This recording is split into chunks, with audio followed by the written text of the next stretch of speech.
Hi అండి, అందరికీ నమస్కారం. పెళ్ళి తర్వాత తండ్రి తన కొడుకుకి, తల్లి తన కూతురికి చెప్పవలసిన 20 సత్యాలు. పెళ్ళైన తర్వాత తల్లిదండ్రులు తమ పిల్లలకు సరైన మాటలు చెప్పకపోవడం వల్ల భార్యాభర్తల మధ్య అనేకమైన అపార్థాలు, గొడవలు జరుగుతూ ఉన్నాయి. భార్యాభర్తలకు వచ్చే గొడవల కన్నా కుటుంబ సభ్యుల వల్ల వచ్చే గొడవలు ఎక్కువ. కాబట్టి ప్రతి తండ్రి, తల్లి తమ అనుభవంతో తన కొడుకుకి, కూతురికి చెప్పవలసిన 20 సత్యాలు.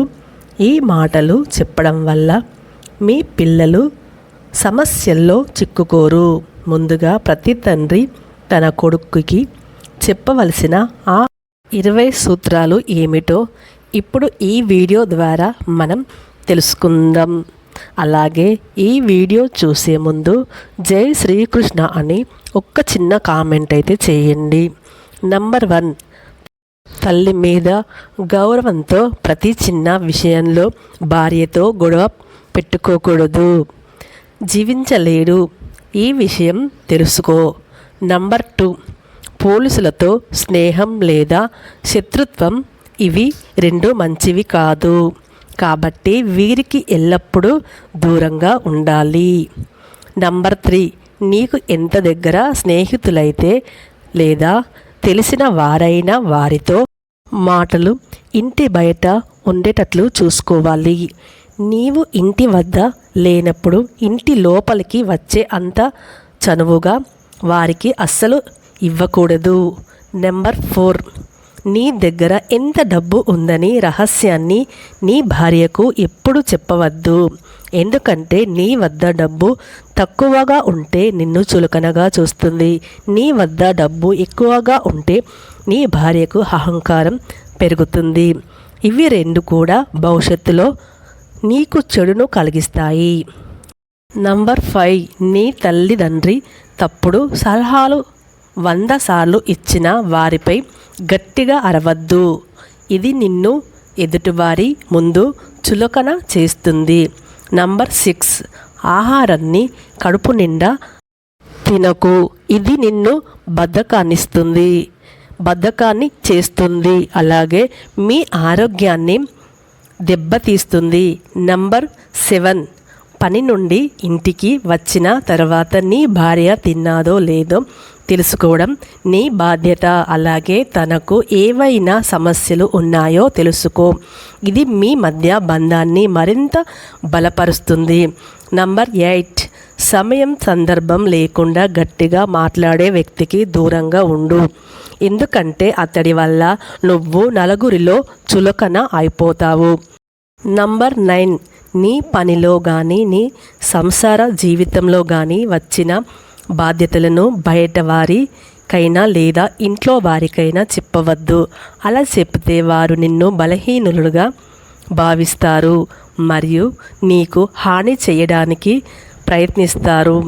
నంబర్ 10, తప్పు చేసిన ప్రతిసారి క్షమాపణలు చెప్పి మళ్ళీ తప్పు చేసే వ్యక్తికి చాలా దూరంగా ఉండు. ఎందుకంటే అతడు ఇప్పటికే నిన్ను లోకువగా చూస్తున్నాడు అని అర్థం చేసుకో.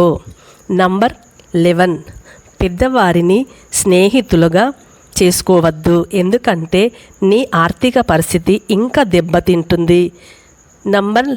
నంబర్ 12, మిగతా వారి రహస్యాలను నీకు చెప్పే వ్యక్తికి నీ రహస్యాలు అసలు చెప్పకు. ఎందుకంటే అతడు నీ రహస్యాలను కూడా మిగతా వారి వద్ద చెబుతాడు. నంబర్ 13, నువ్వు జీవితంలో ప్రశాంతంగా ఉండాలి అనుకుంటే మీ మనసులో ఉన్న కోరికలను తక్కువ చేసుకో. ఎక్కువ కోరికలు దూరం చేస్తాయి. నంబర్ 14, వేషధారణను బట్టి ఎదుటివారిని చులకనగా చూడవద్దు. నీకు ఎవరితో ఏం అవసరం వస్తుందో తెలియదు. కాబట్టి అందరితో మంచిగా ఉండు. నంబర్ 15, ఒకరి బలహీనతను నువ్వు ఎప్పుడు కూడా వాడుకోవద్దు.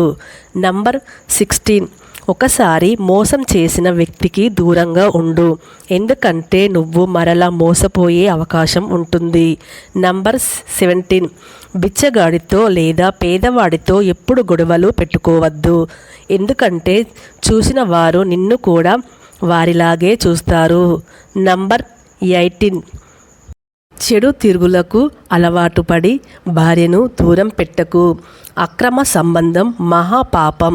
నీకు ఎల్లవేళలా సేవలు చేయగలిగింది భార్య మాత్రమే. సమయానికి ఇంటికి వచ్చి భోజనం నీ భార్యతో కలిసి చేయు. నంబర్ 19, పుట్టినది మగ బిడ్డ అయినా ఆడబిడ్డ అయినా సమానంగా చూడడం నేర్చుకో, లేదంటే నీ పిల్లలు నిన్ను అసహ్యించుకుంటారు. నంబర్ 20, ఇప్పుడు మేం చెప్పిన ఈ విషయాలను మీ తండ్రి చనిపోయిన తర్వాత కూడా ఈ మాటలను అసలు మరవవద్దు. అలాగే పెళ్లి తర్వాత తల్లి తన కూతురితో చెప్పవలసిన 11 సత్యాలు గురించి ఇప్పుడు ఈ వీడియోలో మనం తెలుసుకుందాం. పెళ్లి తర్వాత తల్లి తన కూతురితో ఈ మాటలు చెప్పకపోతే భవిష్యత్తులో అందరూ కలిసి ఏడ్చే రోజులు వస్తాయి. కాబట్టి ముందుగా ఈ విషయాలు తెలుసుకుంటే మీ కూతురి జీవితం ఆనందంగా హాయిగా ముందుకు సాగుతుంది. నంబర్ 1, పెళ్ళైన కొత్తలో ఉండే కోరికలు ప్రేమ ఆ తర్వాత మొగుడికి ఉండవు. కాబట్టి కొత్తలో ప్రేమ చూపిస్తున్నాడు కదా అని మీ పుట్టింటి రహస్యాలను చెప్పకు. అంటే నీ పుట్టింటి పేదరికం, నీ సోదరుల మధ్య జరిగిన గొడవలు ఎట్టి పరిస్థితుల్లోనూ నీ భర్త వద్ద కానీ మీ అత్తమామల వద్ద కానీ చెప్పవద్దు. నంబర్ 2, మగాడు లేకుండా స్త్రీ జీవించగలదు, కానీ స్త్రీ లేకుండా మగవాడు జీవించలేడు. ఈ విషయం గుర్తుపెట్టుకొని నడుచుకో. నంబర్ 3, భర్త సోదరులతో కానీ ఇంటికి వచ్చిన మగవారితో కానీ వారి మొహం చూస్తూ నవ్వుతూ మాట్లాడవద్దు. స్త్రీని అనుమానించడానికి మగవాడికి ఎక్కువ సమయం పట్టదు. నంబర్ 4, పెళ్లి తర్వాత భర్త చెడు దారి వైపు వెళ్తున్నాడు అంటే ఆ తప్పు నీలోనే ఉంటుంది. చిన్న చిన్న విషయాలకు అలిగి పుట్టింటికి రావద్దు. నీ తండ్రి తల్లి కానీ నీ సోదరులకు కానీ నీకు జీవితాంతం తోడు ఉండరు అని గుర్తుపెట్టుకో. నంబర్ 5, స్త్రీకి తన మౌనం మంచి ఆదాయం లేదు.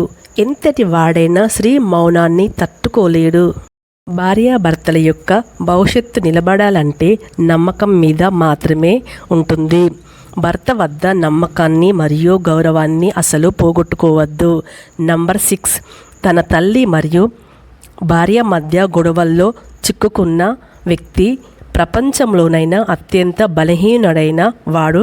అటువంటి పరిస్థితిలో మగవాడు తీసుకునే నిర్ణయాలు చాలా దారుణంగా ఉంటాయి. కాబట్టి ఎట్టి పరిస్థితుల్లోనూ నీ భర్తను ఆ స్థితికి తీసుకురావద్దు. నంబర్ 7, గుర్తుంచుకో, ముడి విప్పగలిగేది అయితే దాన్ని దారంపై కత్తెరను ఉపయోగించవద్దు. గొడవలు వచ్చినప్పుడు సర్దుకుపోయే మనస్తత్వం అలవాటు చేసుకో. నంబర్ 8, అత్తమామలు మంచివారైతే వేరుగా ఉండాలి అన్న ఆలోచన మానుకో. ఈ రోజుల్లో అలాంటి వారు దొరకడం కష్టం. కుటుంబ బాధ్యత తీసుకోవడం అంత తేలికైన విషయం కాదు.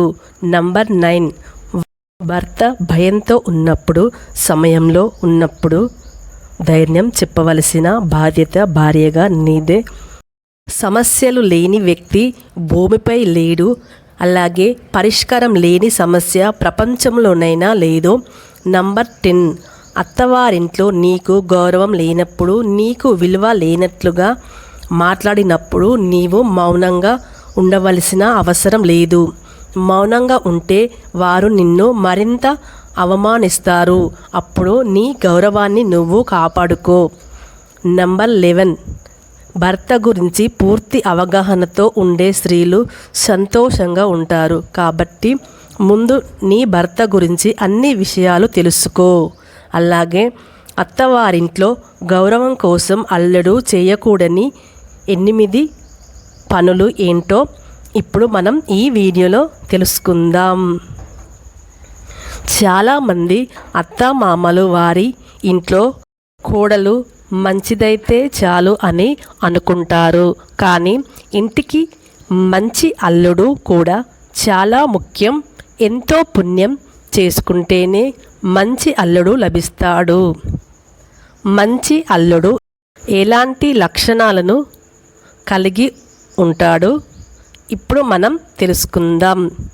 నంబర్ 1, అత్తవారింటికి వెళ్ళినప్పుడు భార్య, అన్న లేదా తమ్ముడు వీళ్ళు అల్లుడి మీద పడి ఏడుస్తూ ఉంటారు.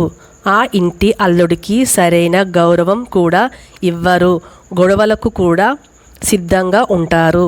అలాంటి వారు ఉన్న ఇంటికి అల్లుడైన వారి జీవితం నరకంతో సమానం. నంబర్ 2, అల్లుడు అత్తమామల ఇంటికి వెళ్ళినప్పుడు పీసినారిగా ఉండకండి. అప్పుడప్పుడు ఏదైనా బహుమతి లేదా స్వీటు తీసుకొని వారి ఇంటికి వెళ్ళండి. లేదంటే వారు ఇంటి అల్లుడిపై పడి ఏడుస్తూ ఉంటారు. నంబర్ 3, ఈ రోజుల్లో అల్లుడికి కనీసం మర్యాదలు చెయ్యని అత్తమామలు ఉంటున్నారు. భార్య కూడా వారికి సపోర్ట్ చేస్తూ ఉంటుంది. ఒక నిమిషంలో ఉన్నది అనగానే ఆ ఇంటి అల్లుడు పీసినారి అత్తమామల వల్ల కుంగిపోకూడదు. అలాంటి వారి గురించి ఆలోచించి మీ సమయాన్ని వృధా చేసుకోకూడదు.